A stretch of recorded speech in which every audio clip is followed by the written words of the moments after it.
Hello YouTube community, this is Ken with Nothing Fancy Collectibles. Just wanted to share something that I am doing for a friend, and he was willing to let me show these in a video as long as I did not disclose his name, occupation, area that he lives in, or anything like that. He was just asking for an assessment of what he had from a family member's coin collection. And I just wanted to share a little bit with you about what he's got. And I'll tell you, that's a lot. So let's start off up in here. We've got some Liberty V nickels. They're not worth a lot of money. And the reason they call them Liberty nickels, Liberty head, because it's got the head of Liberty. And then on the back side, you've got the V45. And then the first year, they did not have the cents that's on the bottom of it. And some people got smart or stupid and thought, oh, a lot of people, if I were to paint this gold or dip it in gold, they would think it's a $5 gold piece. Thus, the U.S. started putting cents on that nickel. A ton of Roosevelt dimes from the 40s and 50s, all 90% silver. These nickels, not silver. Had a few Liberty head dimes. They are 90% silver. Buffalo nickels, a lot of them are slick, no date. A few standing Liberty quarters from the 20s, mostly slick, you can't tell anything. However, there is this one, can't tell a date, but I do know that on the back, on this one, where you see the stars under the eagle, but over here you don't see the stars. See that gap difference? This one is 1916 or 1917. One of them. I just don't know which, because there's no date. A lot of Mercury dimes, 90% silver. Walking Liberty halves, they are 90% silver. A lot of 1964 Kennedy halves, they are 90% silver, and he also had some that were 40% silver from 65 on up through 1969. And some dollars. Susan B. Anthony dollar, the Ike dollar, which is the dollar coin I grew up with. And if you're not familiar with the Ike dollar, see that presentation on the back? Well, when they did the Susan B. Anthony dollars in '79,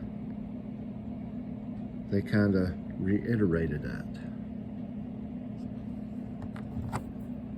Not worth a lot of money, and all of these are 79s, and none of them were the near date. And what that is, the rim of the coin, the impression on the front, if it were close to that 1 in a 9 in 1979, it would be worth more money. Okay, the coins that are, let me slide down here before I get to the good dollars. There were also a lot of transit tokens, bus tokens, subway tokens. There are people that collect those. I'm not one of them. But he said that the family member did travel, and at times they would go to various different places. And then there was a Canadian mint set. Let's see if we can, from 1965. And I'm pretty sure the $50, the quarter, and let's see, the dollar, the $50, and the quarter, I think are silver. Not sure the percentage, and maybe the dime. I didn't look that up because I forgot about this. I was so interested in the US coins. So back to, let's go to here. We've got some peace dollars and some Morgan dollars. This 1892 right here, and not as good a shape as you can see that it is not in. That one silver dollar, 90% silver dollar, is worth about $75 to $100 in the shape that it's in. Interesting coinage.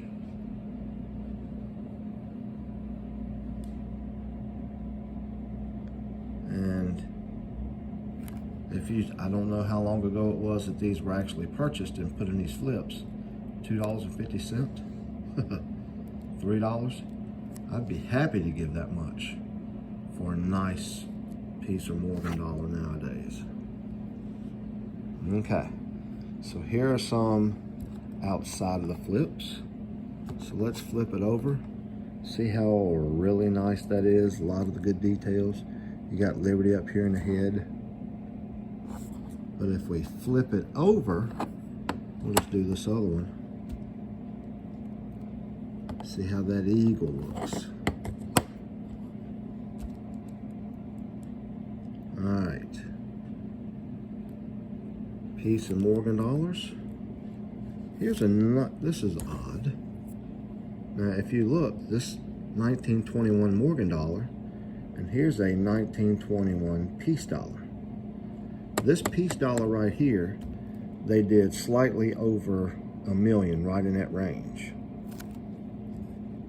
These, the Morgan dollars, they did millions of them because that was the last year of the Morgan dollar. First year of the peace dollar. This peace dollar here, looking it up in the red book and the shape that it's in, I'm giving him an estimated value of $150 to $200. Amazing. What do you think? All right. This here, I don't know if you'll be able to tell. Trying to get it is from 1812. 1812, 1 cent piece. Not in good shape. Pretty awful shape, but cool. Just think of the hands, the pockets, and the places that 1 cent has been. Got a couple peace dollars. Been turned into jewelry. And look at here. This here, we've got a couple commemorative halves. And this one is Booker T. Washington half from I want to say, the date's on there. 1947? Yes, 1947. This one, which is in very nice shape. If you see any of these offered on Temu, don't get them because they're Chinese fakes. But this one is real, it's genuine. It is a Stone Mountain commemorative half. And Stone Mountain, Georgia, these were done in the 20s to help fund the building of the Stone Mountain Memorial to Confederate folks. Now, I know a lot of people think and they equate Confederacy with things that, folks, it's all history. We won't get into politics, but a lot of people a few years ago want to do away with a lot of monuments and a lot of this history. You can't erase history. What we need to do is learn from it. And then here we've got a 1964 mint set, not in the cello that it's supposed to be or usually is. just in a plastic holder. And in an evaluation of all this gentleman's coins, I'm going to be giving him the sum total of what I feel everything is worth that I remembered to value. It's going to be a little more, and that value is $4,217.10. Going by the red book. Now I know, collector, things are going to be more valuable. Someone who resells, they'll try to tune him down a little bit. Me, he's not in the mood to sell, and that's fine. But he does have some mighty fine pieces. Tell me what you think, folks. Hope you have a great day, and keep collecting the things you enjoy.